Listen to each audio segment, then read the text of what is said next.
नागरिकांना सूचित करण्यात येते की आपल्या परिसरामध्ये कायदा व सुव्यवस्था बिघडवण्याचा कोणीही प्रयत्न करणार नाही।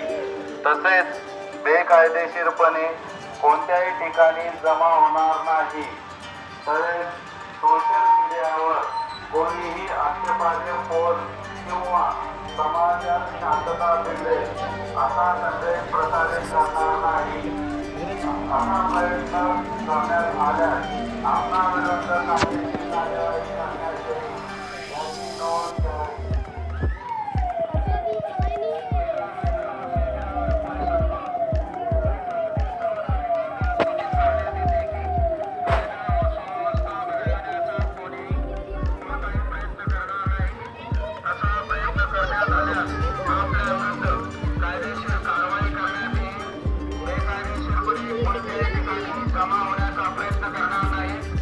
सोशल मीडियावर कोणतीही आक्षेपार्ह किंवा